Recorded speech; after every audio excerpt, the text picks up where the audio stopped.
Hello, everyone, and welcome to another episode of The Lion, the Way, and the War, where we discuss Jesus, his church, and the spiritual battle that surrounds us all. My name is Craig Allison, and I'll be your host.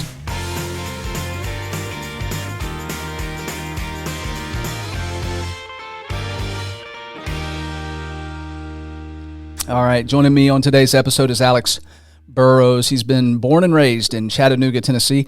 He met his wife, Megan, at Freed-Hardeman University, and they've been married for 13 years this January. They have one daughter, Claire, who's going to be 2 years old on the 19th of this month. Just 19th. Okay. Yeah, next Tuesday. Coming right Tuesday, up. Yeah.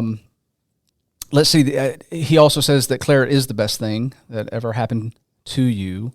So she's got you wrapped around her little finger already. And I'm hoping that none of the rest of my family or my wife actually hears this part of the podcast. So, but no, I think they all know that at this point. It's going to live in the internet world forever. So Claire's going to pull this up when she's a teenager and say, "Remember, Dad, you used to love me." You know, when they go through all the teenage horrible stages. Anyway, Alex went to Boyd Buchanan from kindergarten all the way through 12th grade. Boyd Buchanan, for those that are listening, is a Christian school here in Chattanooga, Tennessee. He has his undergraduate degree in business from Freed-Hardeman University and a graduate degree from Oxford in finance and strategy. That's Oxford in England. In the UK, yes, sir. Yeah. Not Mississippi. Not Mississippi. Not that one. Okay. He's a certified financial planner, and he's been practicing as an advisor for nearly 13 years. And he and his dad work together with a company that they run, and it's been a blessing for you to work with your dad, as you said. You know what? I've got a lot of thoughts on that, but we're going to keep. That's an area we can both relate, right? Keep those at bay a little bit. And Hobbies are basically trying to keep up with Claire, keep up with her energy level. I used to have hobbies. Yeah. I used to have time to have hobbies, and now that's, as you know, what time's 2 or 3 here. Time becomes scarce. So takes up your time. I do know, just in some conversations and hearing your dad, that you into martial arts a little bit, right? Sure. Well, me and my sister both. Actually, I think I've told people, or my parents have told people, that I've got my black belt was ranked internationally at one point in time, and my sister also has her black belt. So that was something that we were very involved in. A guy named Rick Hall over in Hickson did a great job. It's a really good way to teach kids a lot of life lessons, discipline and things like that. But Abby, your sister, she told me that she can kick your butt. She probably could, and has threatened to on multiple occasions. So I'd like to see it. 2 black belts going at each other. Yeah, and you're a certified diver also, right? Yeah. Actually, dove at the aquarium for a few years. Have my stress and rescue certification. That's a fun thing to go through. But I have always loved the water. Love swimming, diving, that kind of thing. So I know really enjoyed it. People listening right now, they're going, "Whoa, man! Okay, Oxford, black belt, scuba diver. What in the world's going on here?" And you're a fine. You know what's funny to me? This whole thing, the contrast here is all these things that are very like adventurous kind of stuff, and then you're a financial planner. when they meet me, they're probably very disappointed if you lay all those things out. So, right. But no, I got to credit my parents for being able to put us in a situation that me and my sister, they said, "Look, anything you want to pursue, we're going to back you." Yeah. And that's something that not everybody has. And to be able to do all those things and be supported in all those things is just a real blessing. So, but no, it's, you list all those things out and then somebody meets you and they're like, "Oh, just you? Are you really the guy? Are you Alex?" Yeah. No, it's awesome. It's a robust experience that you've had.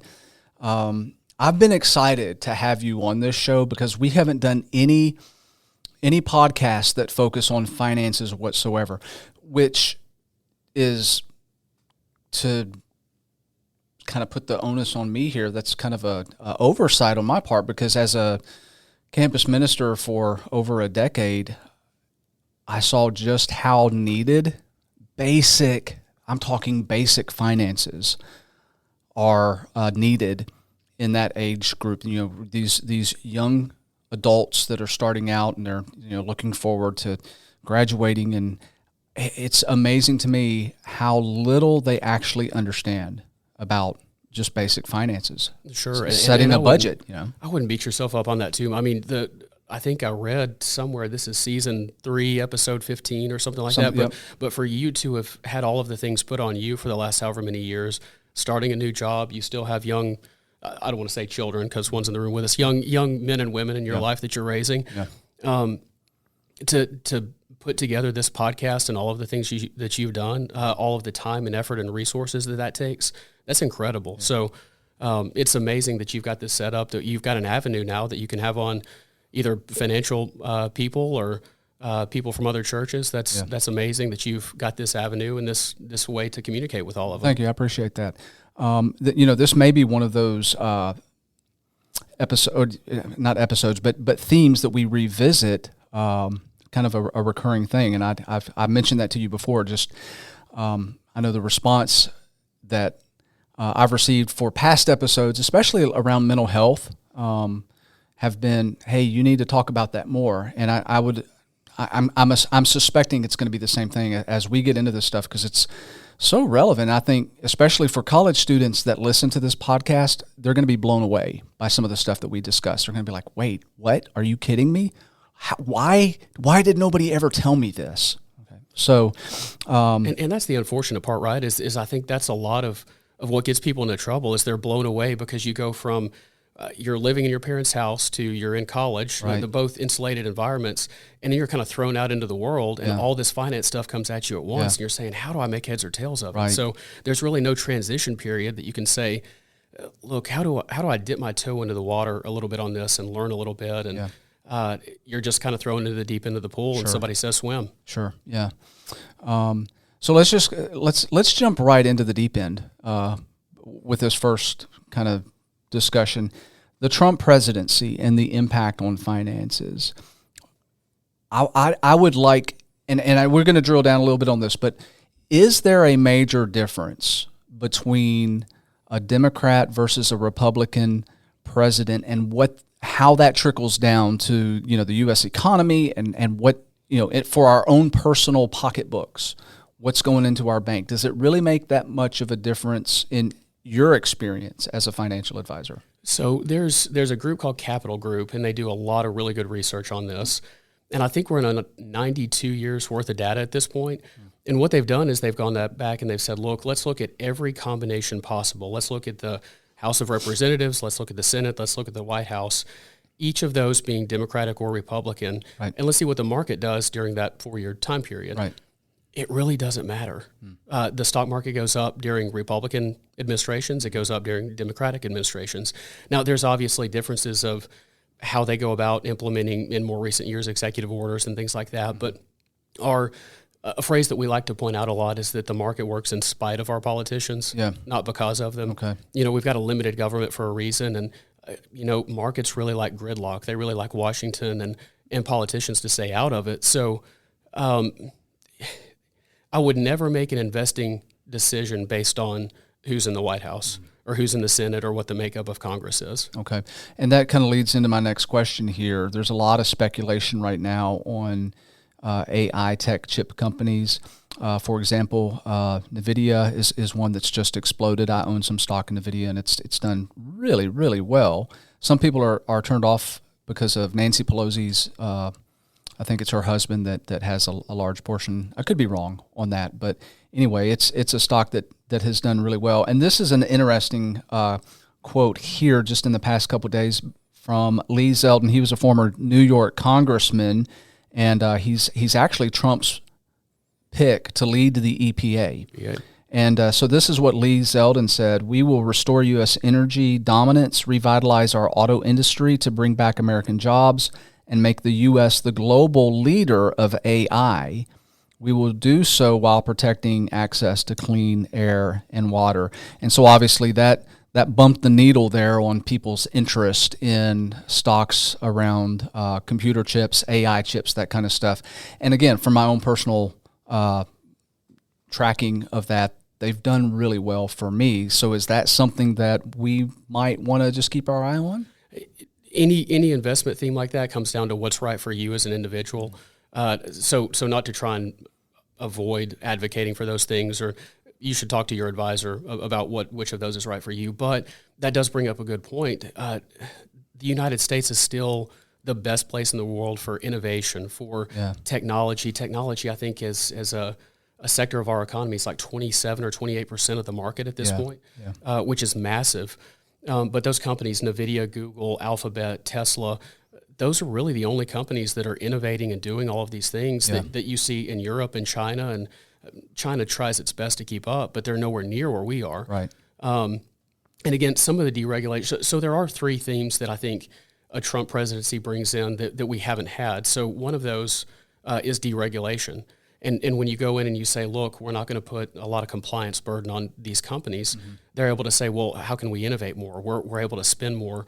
There's a thing called the TCJA, or what's known as the Trump tax cuts. Those are set to expire in 2025. A lot of that was bringing down the corporate tax rate, bringing down individual rates, small business, things like that.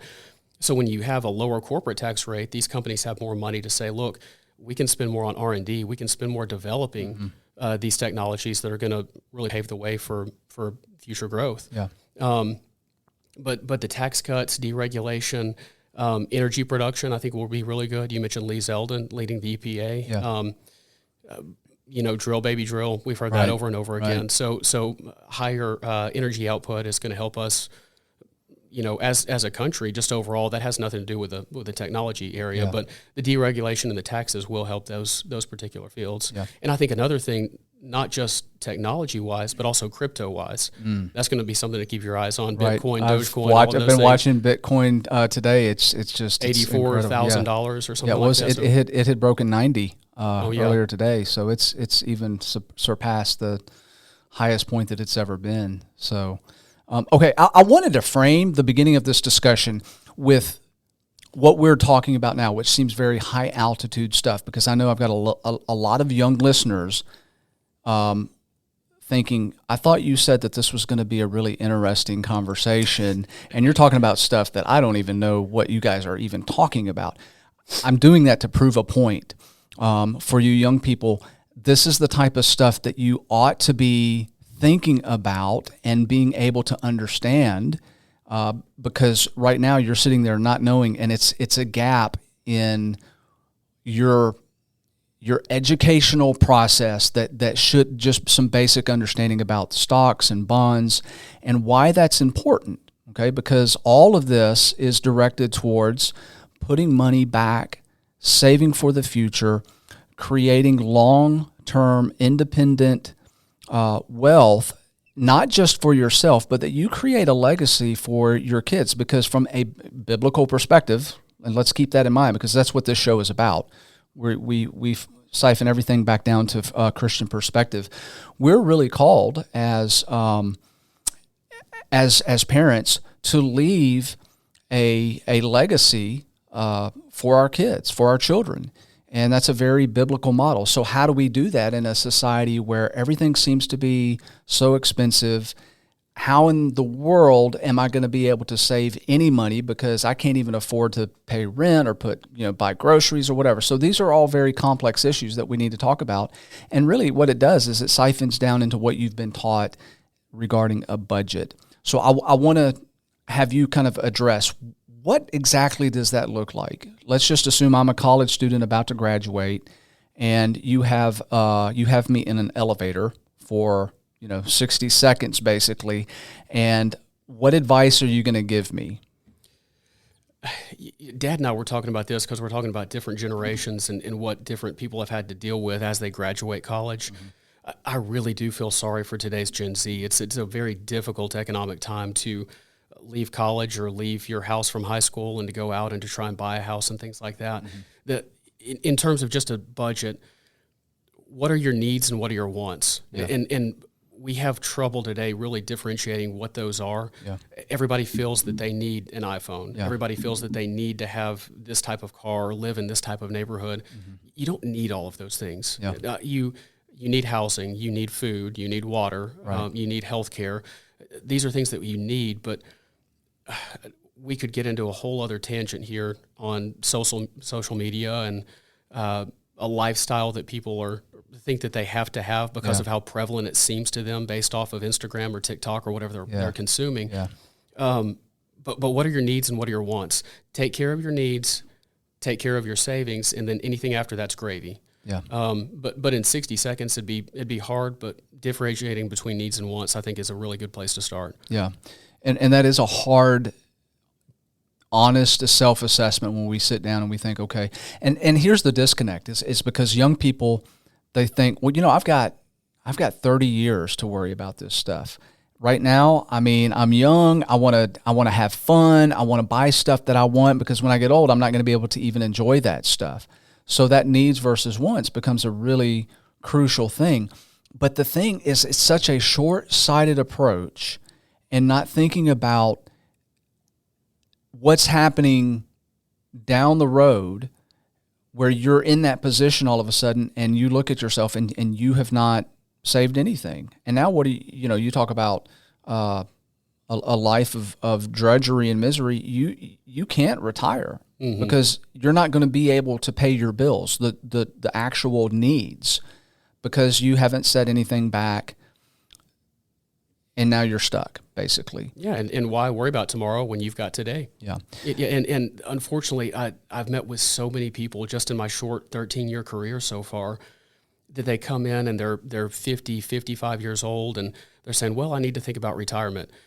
It's a whole lot harder to start preparing for that when you're 5 or 10 years away than it is when you're 25 or 30. Yeah. It makes a monumental difference. That train's coming down the tracks, whether or not it's a little bitty dot that you see, right. It's the headlight, or a big dot, it's coming one way or the other. And it's a whole lot easier if you start now and start digging a little bit at a time, as opposed to saying, look, I'm 5 to 10 years away and I need to make huge swings in how I live my life. Yeah. And that's a very difficult thing to do. When somebody starts out, and I think my dad has said that my grandfather had told him this, Ted Truitt, had at one point told my dad, it's really easy to take a step up in your lifestyle. It's really difficult to take a step back the other direction. Yeah. So whenever somebody gets a raise at work or a new job or something like that, it's easy to say, well, maybe I can add that additional Hulu subscription, or maybe I can buy, up my car just a little bit. Yeah. It's hard to go back the other direction. And when you wait that long, it's near impossible to get somebody to say, well, I'm accustomed to this way of living. How do I go backwards to prepare for that retirement? Yeah. And that speaks to the psychological deficit that a lot of people feel as far as those, young people with the comparison. They want to have all the stuff that their friends have. And so what ends up happening, especially for recent college graduates, is that they don't have the job to support the lifestyle that they want. And so what's the first thing that they do? They get a credit card. Mm-hmm. Because now, and it's like they don't understand that that's money that actually has to be paid back and then some because of interest rates. And so they get caught up in this cycle where now any money that they would be saving is just paying off the interest. It's not even touching the principal of what you've charged up on a credit card, and now you're really in a desperate situation. So, we're dealing with things where I see it as a lack of education, because the college students that I dealt with, I would sit down with some of them from time to time, and we'd start talking about budget, and they're like, what's a budget?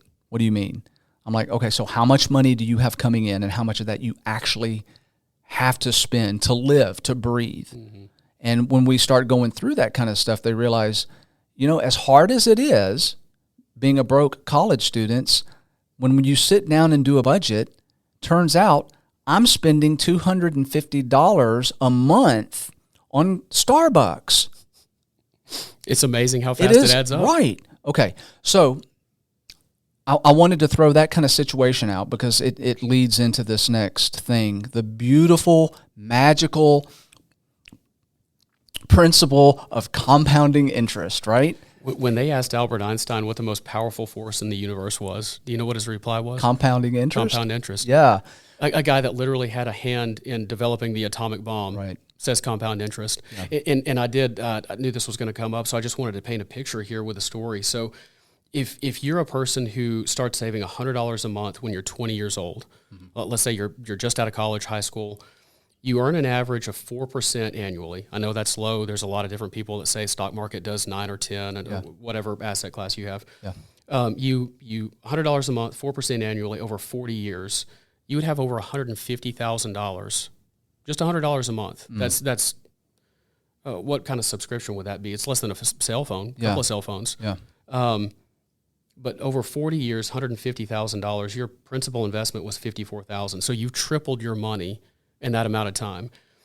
If your twin doesn't start investing until they're 50, like situations I told you about earlier, those people that wait a little bit and they say, now I'm ready to start planning on retiring. Yeah. If they invest $5,000 up front, they've saved a chunk of change, they want to throw it in, they earn that same 4%, then they invest $500 a month. That's a car payment to a lot of people. Yeah. $500 a month for 15 years. They earn that same 4%. By 65, they have $132,000, not quite as much money as you have, but they've also invested $95,000. Yeah. So they've invested more than two-thirds of what they have, and still don't have as much money as you. Yeah.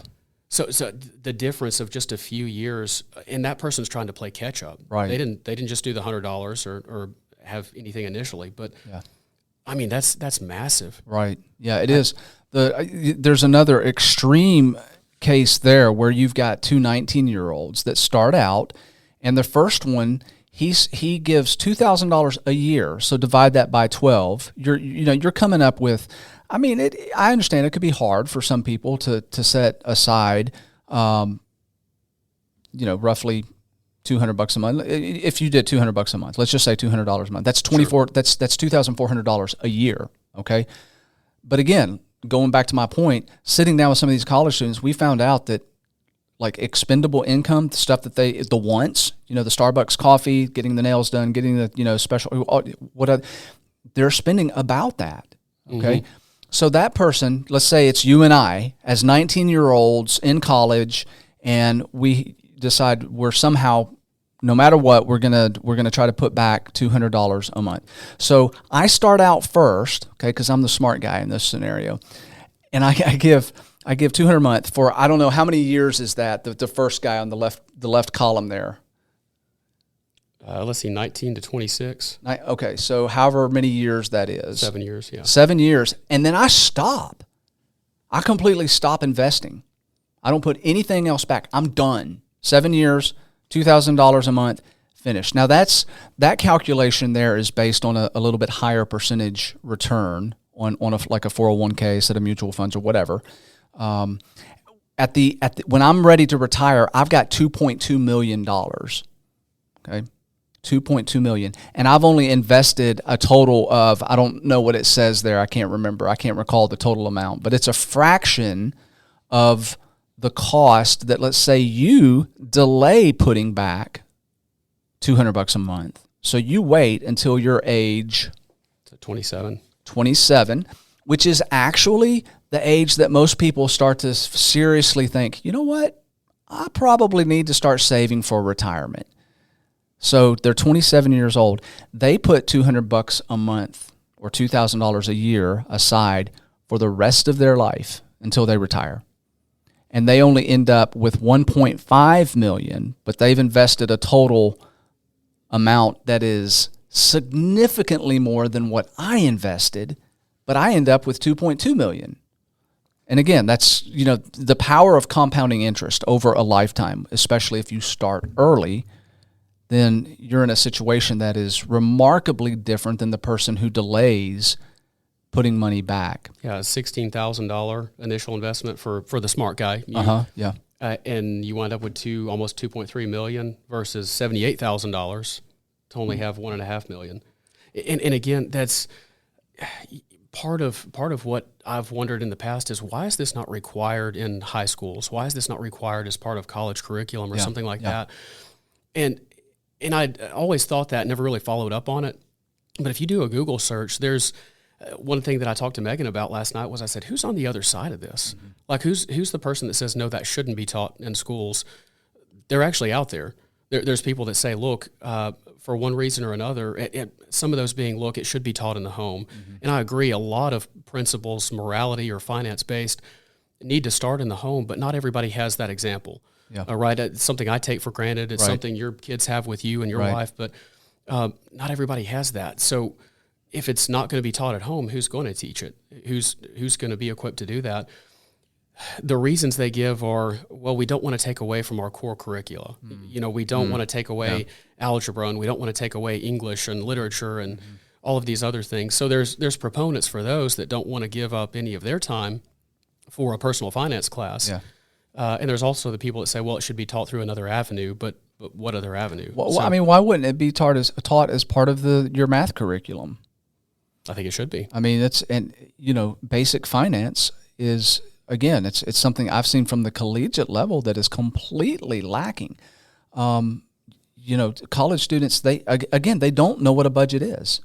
And I do premarital counseling, and that's one of the things that I include in the premarital counseling is we set up and I teach how to do a monthly budget and what that looks like. So here's but before you move on, sorry to cut you off, but as a counselor, and I forgot that while we're sitting here, but as a counselor doing premarital counseling and probably marital counseling as well, what's the number one cause for divorce in the United States? Well, it's finance. Well, communication, and then the close second is finances. Finance, yes, sir. Yeah.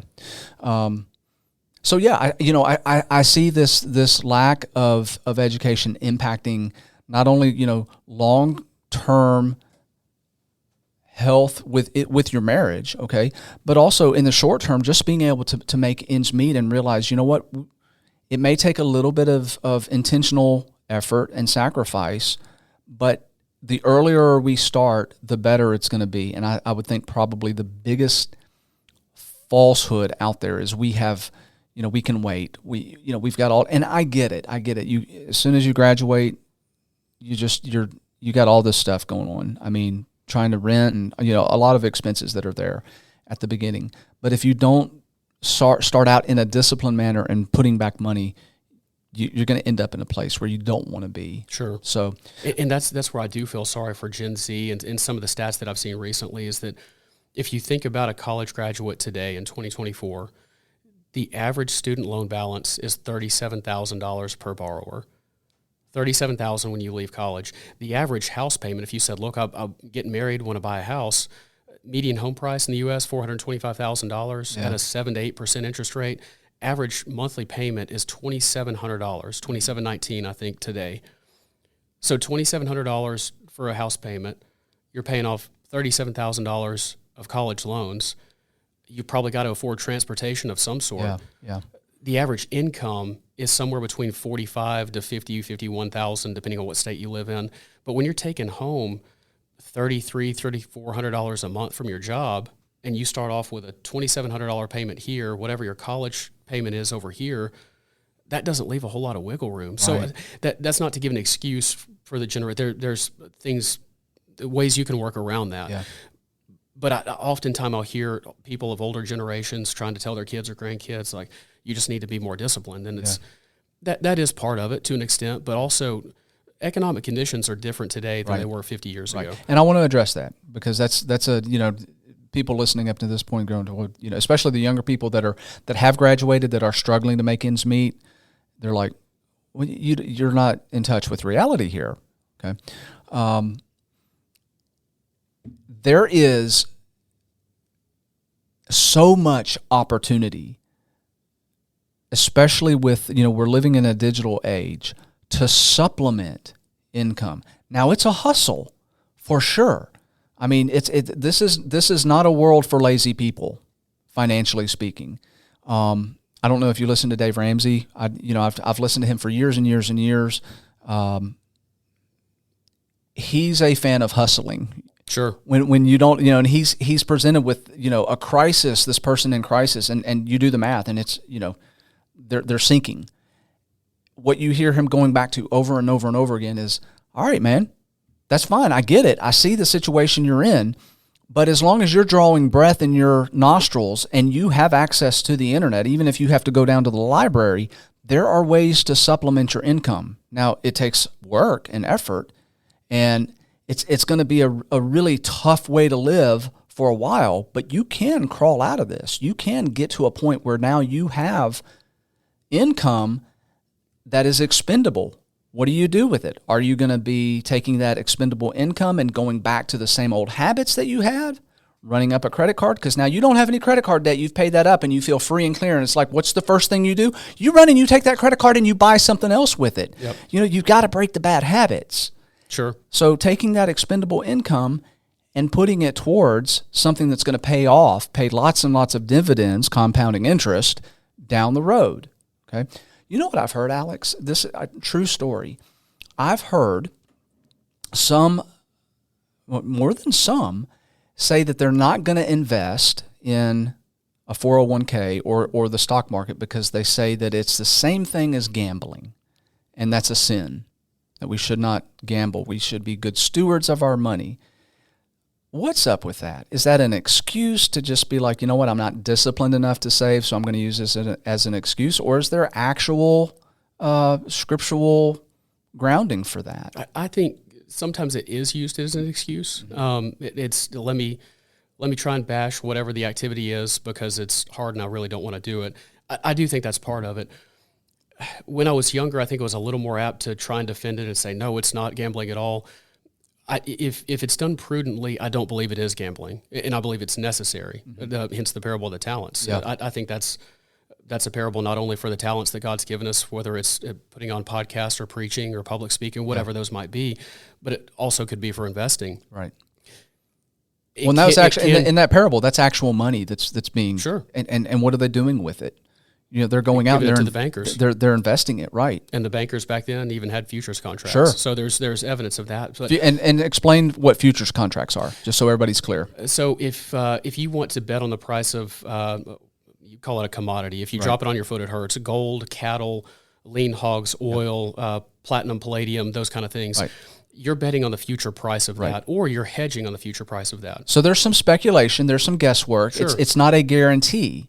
Absolutely. But it's an informed-based decision based on long history of current market trending. Sure. And that's really important. And the way it used to be was you would be a farmer and you would say, look, I know that the price of grain today or cattle today is $10 per bushel or whatever it is.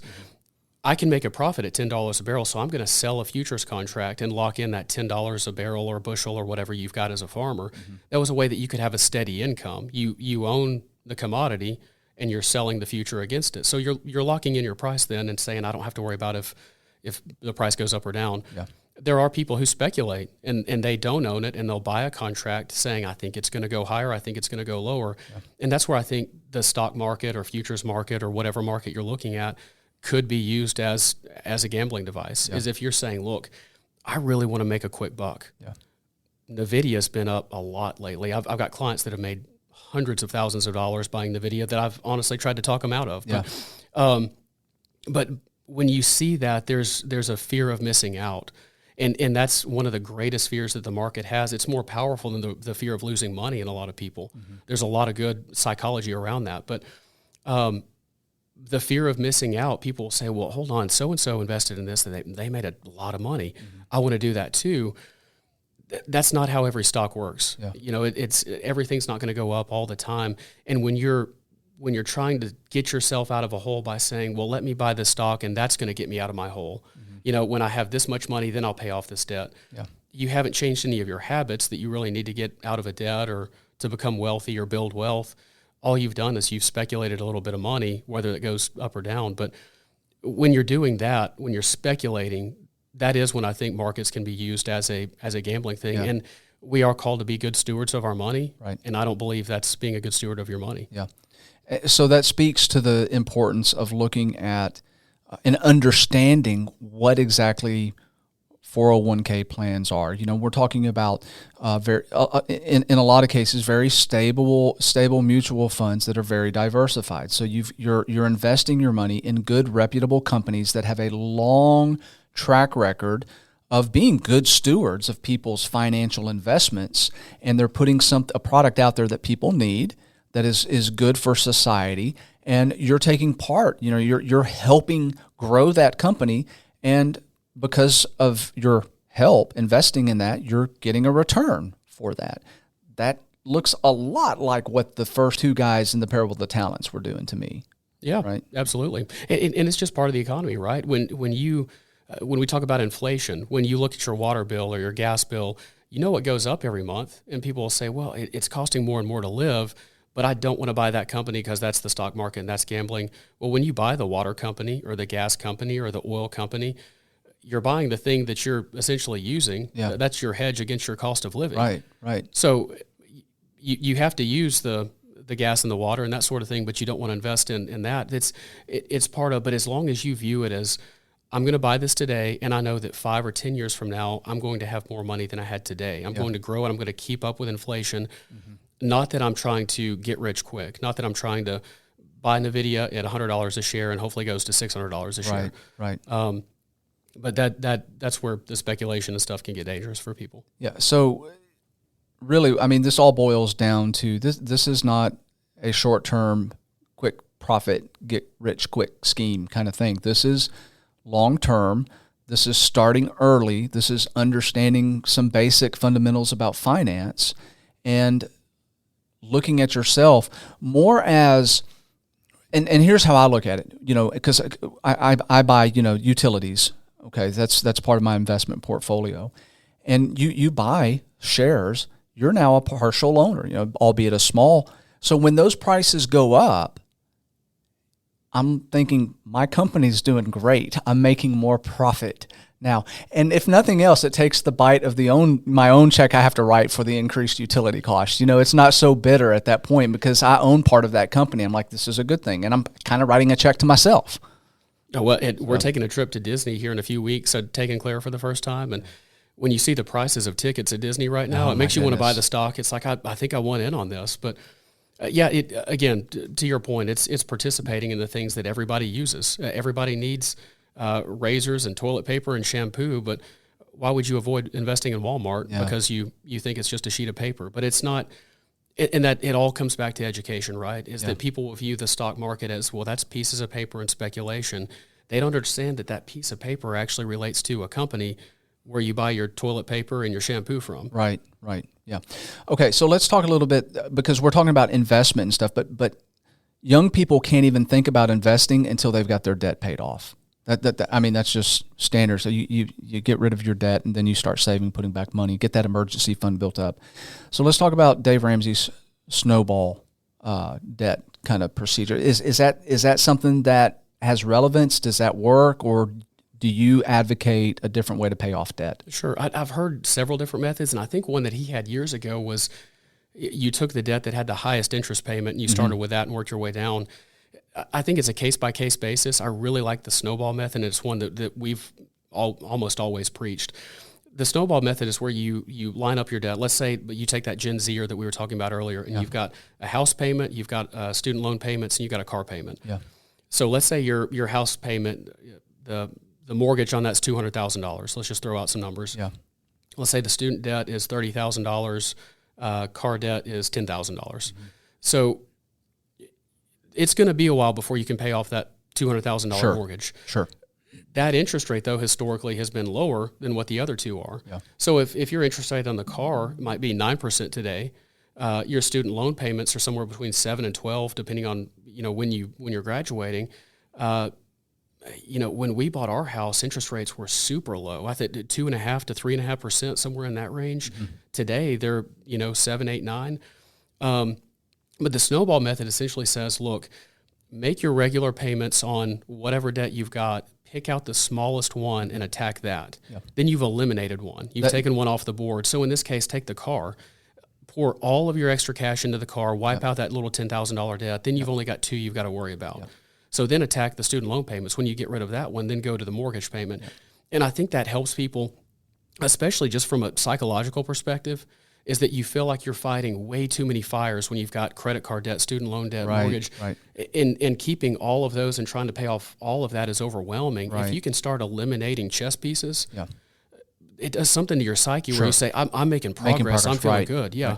Right. That is exactly what Dave Ramsey says. That is his Snowball. That is his, he says, don't worry about what the interest rate is. You start with your smallest debt. You put everything you can towards that, get it paid off, and then you take the money that you were paying towards that and the additional money that you're saying because you've already paid off that debt, right? And you apply that to the next, and you just work your way. Sure. And he talks specifically about the psychological impact that has, where people feel like they're unchaining themselves. The shackles are falling off one by one. So good method to pay down debt. I would think so, generally. Now again, if you have some ridiculous amount of credit card debt that's at a very high interest, maybe that's something you want to attack first. But broadly speaking, that works in most cases that I would see. Yeah. Okay, so let's talk a little bit about credit cards then. because I think that's I see that as a huge issue for young people.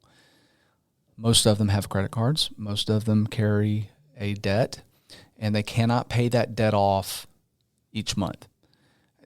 Now, Dave Ramsey is hardcore. He's like, no credit cards for any reason whatsoever, makes no difference. There are no exceptions to credit cards. And he says that because he realizes that the vast majority of people do not have the discipline to pay off a credit card month by month by month. And so what happens is they get interest every month, and that interest carries over. And then, the magic of compounding interest works in the opposite way against them, basically. So you don't have a snowball, you got an avalanche coming at you. Yeah. Right. So what do we tell young people that feel like they don't have any other options? Like, in order to survive, to put food on the table, they have to have a credit card. Sure. I think you got to look at Dave Ramsey's target market when he first got started. What made him famous was getting people out of debt. He reached an audience that said, look, I've gotten to a really bad spot. I've let all these debts snowball, and I need to work my way out of it. Yeah. And maybe the best thing was, and I think he's had success because this has worked for a lot of people, is to say, look, we've got to make really drastic changes in your life. And we've got to say, look, cut that up because you obviously haven't been able to use it. You haven't been responsible or prudent with your credit card. Yeah. So let's get rid of that as a variable. Yeah. We use a credit card, pay it off every month. Yeah. Discover, Visa, whoever issues your credit card, they have a lot of really good ways of tracking what you spend without you having to sit there and keep receipts and write it all down. Right. But I think you have to say, can I be responsible with this or not? And in today's economy, who carries cash? Yeah. It's your credit card or it's Venmo or Apple Pay or something like that. So it is a really useful tool. But if you have gotten in a situation like that you're overwhelmed with the amount of debt you have, some of the callers that he has comes in, I'm $1 million in debt, and here's how it's broken down. Yeah. I think you've proven that maybe you can't be trusted with a credit card, at least for a short amount of time until you claw your way back out of this. Yeah. And again, that maybe forces somebody to say, if I have to go to an ATM and get cash before I walk into the mall or before I walk into the grocery store or something like that, never go to a grocery store when you're hungry because you buy a lot of junk food that's bad for you. That's my problem lately. But yeah, it forces you to say, look, this has to leave my hand and go to theirs. Right. With a credit card, when you tap it, there's nothing that tells your mind, money left my bank account. Yeah, exactly. So when you see that go out, so I think the audience that made Dave Ramsey famous, that was probably the right thing for. Right. But for people who are generally able to live, in a normal way that they can pay it off at the end of each month, I think there's a lot of benefits. There's a lot of ease in not having to carry around cash. Well, there's points too. You can earn extra stuff. Sure. I'm not trying to advocate going and getting a credit card by any means, so you can build points and then fly somewhere for free. But to the psychology of spending money, credit card companies are brilliant because they entice young people who don't have that discipline yet, and they're like, cash back. And so now people think, the more they spend on a credit card, they're going to get cash back. And that's no, young people don't. That's not true. That's not how that works. Yes, you will get cash back, but it's not going to be enough to pay the debt that you just charged on your credit card. The old story of your wife comes home and she says, there was a sale at J. Crew, and look how much money I saved you. So you still spent money. Yeah. How much money did you save me? Yeah. What did you spend on that shirt, or what did you spend on those pants? So. Yeah, that you're right. It's completely backward. It's people will see those savings and they'll say, well, this was a great deal. At the end of the day, you still spent money on something. And this is a biblical concept too, because Scripture is very clear. It talks about, don't be in debt. And I think really when you analyze, okay, well, why? What's the issue with this? It's being a slave to the lender, the person, they own you basically. And nobody should own us except Jesus Christ the King. Nobody.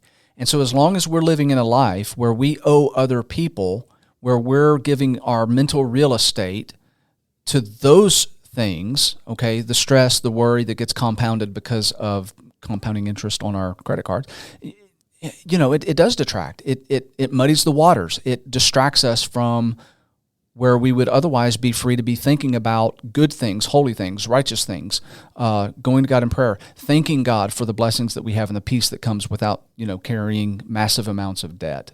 Okay, And there's no level of money that somebody can have. And I don't want to pull us off the topic or anything, but when you go on these mission trips to Nicaragua or India or around the world, and you see the level of poverty that some people live in that we don't see around here, they can still be happy. Sure. They can still have meaning and purpose in their life. And there's people, clients of ours, people that you know that have extreme amounts of money and they're not happy. Yeah. And there's people that have far less that are happy. Yeah. So money does not equal happiness. And I don't let me pull us too far off the topic here, but that's not the secret to making yourself happy. Or again, and I think that's why it's talked about so much in the Bible is there is an aspect of maybe the less you have, the more spiritual you are, because you're more focused on the important things and less focused on cars and purses and sunglasses or whatever you want to buy. Yeah, that's absolutely, being raised in a third world country, growing up in Africa, being on mission trips and seeing just the overall joy of people that literally have nothing, and they are completely and totally dependent on God. They see that on a daily basis, and they're not self-reliant at all.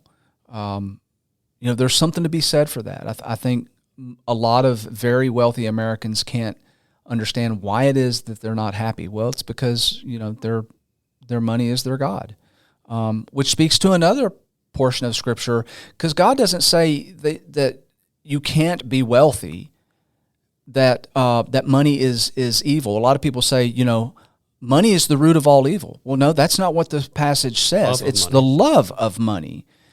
And I know many very wealthy people who could care less about the money that they have. They're truly happy, they're truly joyful, because a lot of the money that they have, they give it away. And it seems like the more they give away, the more that they get, the more that God blesses them with more money. It's like, I can't give it away fast enough. There's a book called The Millionaire Next Door. I don't know if you've ever heard of it. Ivan Stanley and William Danko wrote it. I read it a long time ago. Basically, it's traits of people who actually are wealthy. And I think you can drive around Chattanooga and you can look at some ritzy neighborhoods and things like that. There's people that make a lot of money that also spend a lot of money that maybe don't have a lot of money. Right. The people that have a lot of money don't have the lifestyle of somebody that you would think has a lot of money. Yeah. And those are people that give a lot. I think if you asked any eldership in town, who gives, they would be able to tell you, and I think it would shock a lot of people as to looking around the congregation. You're telling me so-and-so gives this much of their money? Yeah. But it's because their importance, their faith is not in money. Yeah. They use it as a tool. And that's it. There's several chapters on that and what has been taught to me in my life and what we try and teach other people. Money's a useful tool. But to your point, Alert, not something to be worshipped or to take the place of God or take the place of your faith or spirituality. Yeah. Years ago, I was in a Walmart shopping for a watch, and this old fella walked up to me, and he's kind of looking over my shoulders like, "What are you shopping there for, fella?" I said, "I'm looking for a watch." And I turned around, and he's got overalls that look like he probably should have washed them a week ago. And like a button-down shirt underneath his overall, just like you would think of a farmer. And I look around, and he's got like 12 or 15 people in suits, around him. Looks like a security detail. And then he's like, "Well, I hope you find everything you need." And he walks off, and I'm watching, all these men and in suits are kind of following. It looks like he's got security guards around him and stuff. And then I hear this same voice over the intercom about 10 minutes later. He said, "Folks, this is Sam Walton, and I'm here today in the store just wishing you a good day, and God bless each and every one." You would never have guessed that this was one of the richest men in the world. And there he was in overalls. I mean, he could have afforded to buy any kind of... So it kind of speaks to your point. The people that are, have the wealth typically are living way below their means. Warren Buffett, I think, is still in the same house that he bought 55 years ago. Something like that. Yeah, small, very modest house. So it's interesting. The security on his house is more expensive than the homeless. Yeah, I can imagine. All right, so kind of wrapping things up here, realistically, how much money should a 25-year-old today need to be thinking about, this is what I need to have when I retire?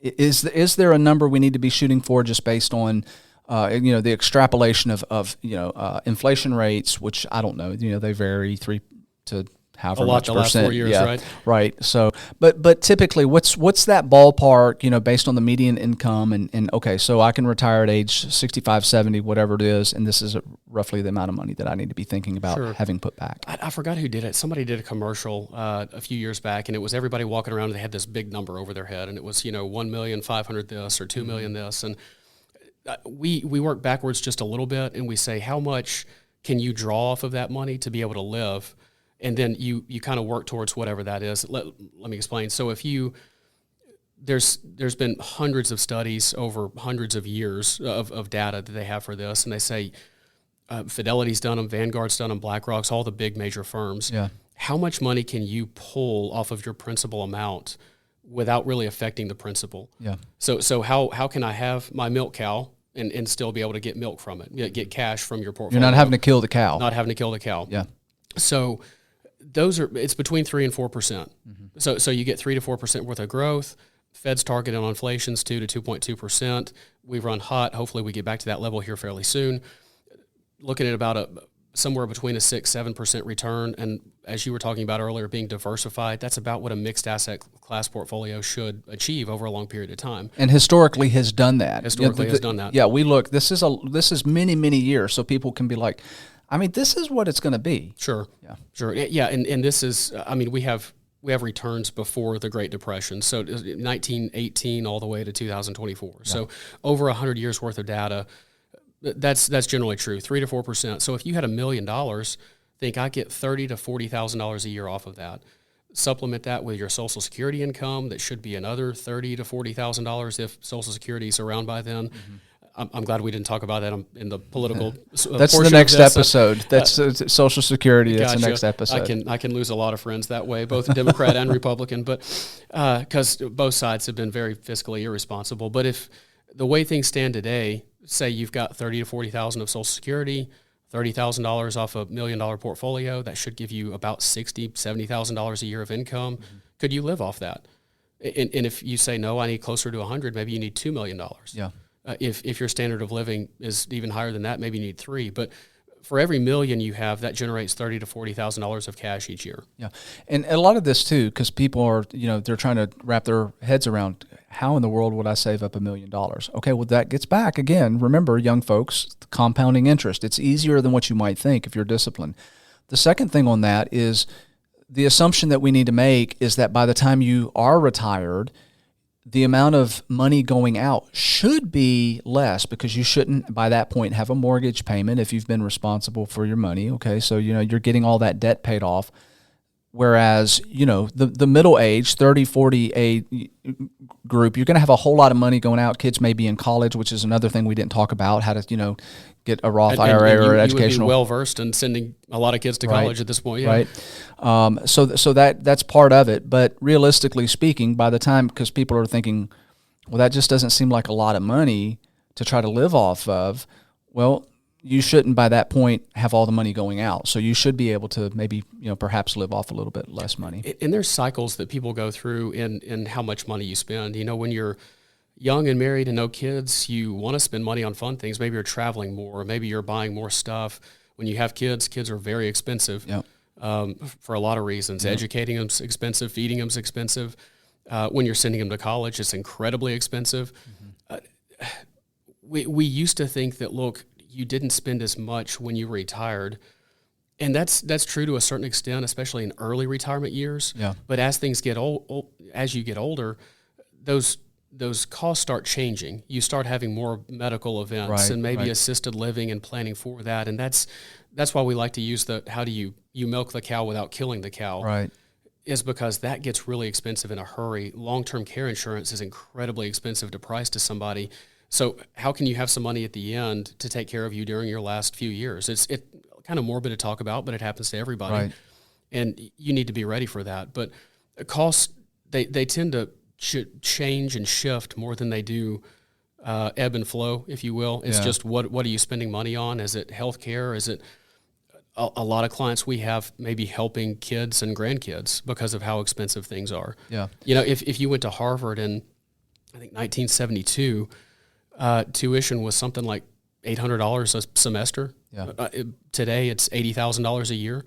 But a lot of that's trying to help kids or take care of medical expenses and that sort of thing. So it does decrease a little bit in some years, but not all the time. So that's interesting to say that as, now we'll wrap things up, but here, listening to you talk and say that, it goes back to the point of just how important it is to be going full steam at it when you're young, when you have energy, when you have resources, to really be hustling and thinking about, I can't wait until I'm 27 to start thinking about this, because to your point, you want to retire, you want to be able to travel a little bit, you want to be able to have some fun, and you want to be able to not have to worry about all the medical expenses that might be there when you're older. So have that covered as well.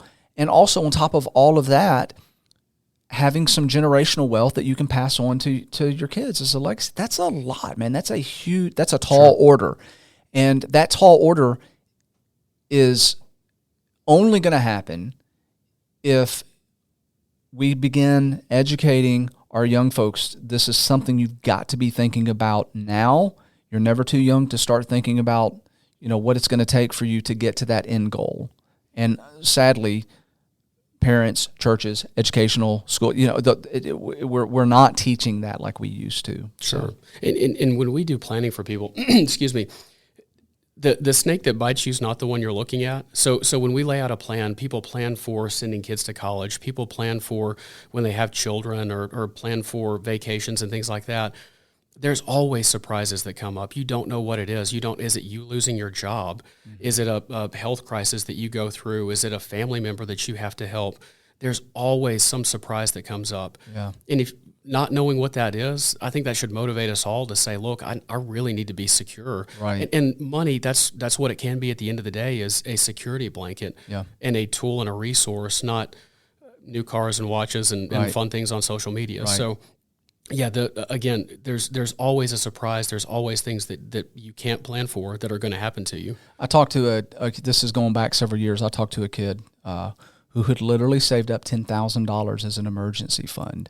He wasn't even out of college yet. Wow. And I was like, man, you are ahead of the game, man. You are on top of it.